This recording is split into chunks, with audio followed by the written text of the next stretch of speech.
Hey everybody, it's Ope back again with another episode, and if you're watching this, you're interested in what all goes into seeding your lawn in the spring. And I've got a little friend here, you got a nice view of this, holy smokes. Hey, turn around.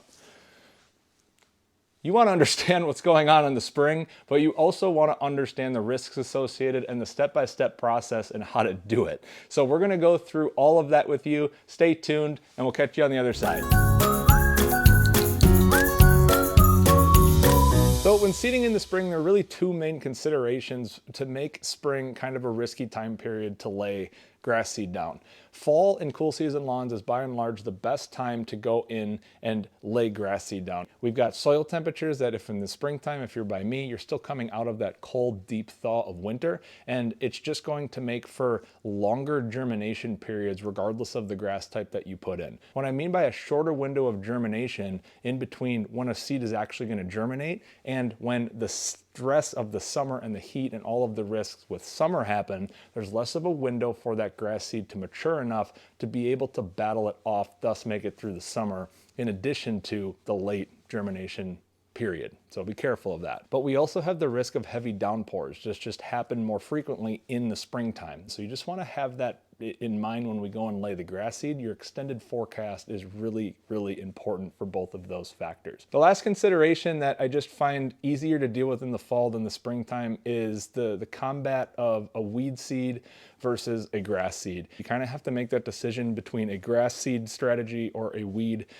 control strategy, and it rings true here. And I've got a whole entire video linked up to that, so I'll leave that here. But you really have to make that decision, and if you do choose that grass seed, that's not to say you can't tackle weed control as well. There are products available to do that. I talk about that in that video. But we also need to understand that if we go through grass seed, the weed control tactics that we do with grass seed are not always going to be effective. Thus, it's going to be a competitive space for those grass seeds to germinate in an ideal scenario underneath the soil. All right, so the first thing that you're going to need to do is get proper seed to soil contact. And I kind of mentioned earlier that this is the most important part of seeding in the spring, just because we're battling all of the other things that the spring is going to have, weeds, washouts. So we need to minimize the risk of really any of that getting affected. And the best way to do that is loosen up the area that you want to seed. So for bigger areas, I highly recommend getting something like either a Greenworks or like a Sunjo, like dethatcher, scarifier.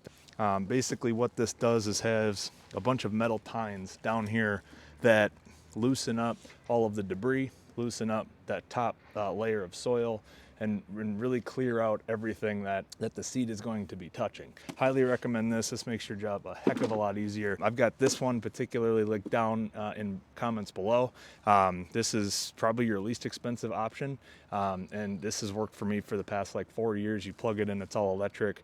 It's good old reliable. If you're seeding a smaller area where it's just like patch, so you're cleaning up dog spots, you're cleaning up like small bare areas and things like that, just go get like a groundskeeper rake, something like this. You can get this at really any nursery or hardware store. This is something I'll probably use year in and year out, so it's always good to have handy if you don't have like a dethatcher. If you're doing something really like a small area, this is a game changer. All right, the next step is once we got all that debris layer up from the thatch and just getting everything out from either the rake or the dethatcher, is really just bagging that up. We don't want any of that debris sitting on the top layer of the grass or the soil, because once we go lay the seed down, it doesn't get there, and thus everything we just did to get that proper seed to soil contact doesn't matter. Everything would just go null. So we want to bag it up. You can either do this with a rake and just hand bag it, or just go over it with your mower, bag it all up, put it in compost, do whatever you need to do with that.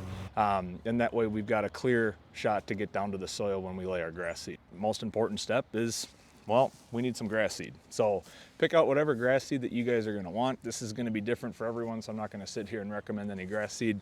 There's plenty of videos out there that you want. I'm a huge fan, so I'm in Minnesota, of Kentucky bluegrass and perennial ryegrass. And the reason why I like perennial ryegrass so much is because it has that fast germination time. You're gonna have probably in a normal temperature setting for soil temps, anywhere between 4 to 7 to 10 days of germination. You got tall fescues that are going to be just after that. Kentucky bluegrass is going to take the longest. Pick out your grass seed, do your research on this, do what's best for your lawn and your zone. But this is a good place to spend some money, get some actual good grass seed that'll go a long way and not give you any problems in the long run. So you've got a few options in terms of how to get this down. There's 3 options in total. You can do, if you're doing a small area, you can do it by hand. I don't like doing it by hand just because you're not going to get that even spread. A good way to do that is just getting one of these cheap handheld spreaders. You can do this for seed, you can do this for fertilizer, but this works for a lot of different projects. It's not really just for spot seeding. It's, you know, if you wanted to go do a 1,000, 2,000 square foot area, it's a really good option. And make sure that you can get some nice even seed coverage. Just have this, you know, a little bit lower to the ground, find the setting that's right, and kind of go from there.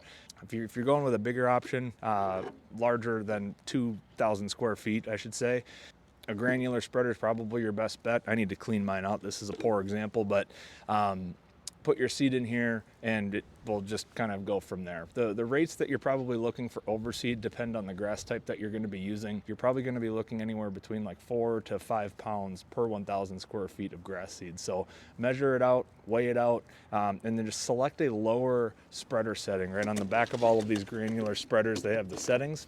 Don't go, you know, full blown. If you've got the Scott's one, don't go to like a 10 or a 12 or 13 or something like that. Do something like a 4 or 5 or a 6 and really make sure you got that even coverage.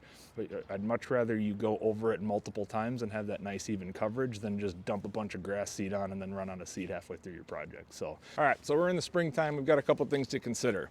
You've got a lot of rain, you've got a lot of birds, and you want to make sure that you can tell when your seed is going to be dried out, when you need to water it more. What makes things a little bit easier is I always use a thin layer of peat moss. You can get these at bigger bags. This is just an example for like a garden, but peat moss that you can go get at really any big box store, hardware store. You can find it online. I'll link a few down below. They come in just kind of cubic ones. This is a very messy job. So there's a couple ways to do that. Wear gloves and just kind of do it by hand. If you are doing a larger project, like your whole lawn, Landsea has a nice peat moss spreader. It makes things really, really easy. I'll kind of show a picture here of what that looks like, but you basically put it in the cylinder and it catches all of the things that your lawn doesn't necessarily need and spreads it really nicely, and really is a huge just labor saver. Makes that job a heck of a lot easier and a lot cleaner when you're going about and doing that. Peat moss has a couple different benefits. First and foremost, it's a layer to make sure that the water is retained, because when you water it, it retains moisture to make sure that seed is always moist, the soil layer is always moist. We've got a ton of birds. The birds are coming back and they're pesty. They'll come and grab your seed. This will basically act as that layer between the birds and the seed. Nice thing with peat moss too, it's like this.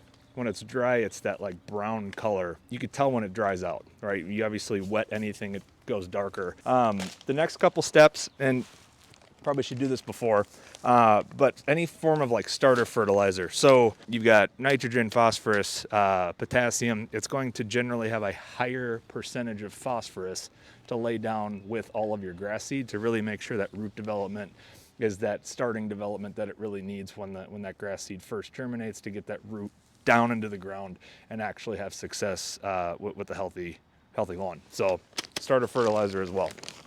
You've heard me say a couple different times, if you're putting grass seed down, you really have to make a decision here. You're either doing grass seed or you're doing weed control, like I said in my previous video, which I'll link here. The active ingredients that you can't use when you're going into grass seed is prodiamine and dimension, which is dithiopyr. So if you have any of those active ingredients listed on your bags that you have in your garage, don't use those. My go-to is a product called Tenacity with the active ingredient of mesotrione. This will be a selective herbicide that does not target any of the germination for all the newly germinated grass seeds, but will still tackle a fair amount of all of your weed seeds that are still underneath the ground. And the last component of all of this is watering. I mentioned this earlier and I'll mention it again. You're gonna wanna keep that seed bed moist. You're gonna wanna make sure that that doesn't and never dries out. So that's gonna be your biggest success with any spring seeding, is making sure it doesn't dry out. So watering 2 to 3 times a day, making sure that that seed bed is moist. I would probably run a zone if you've got a sprinkler system.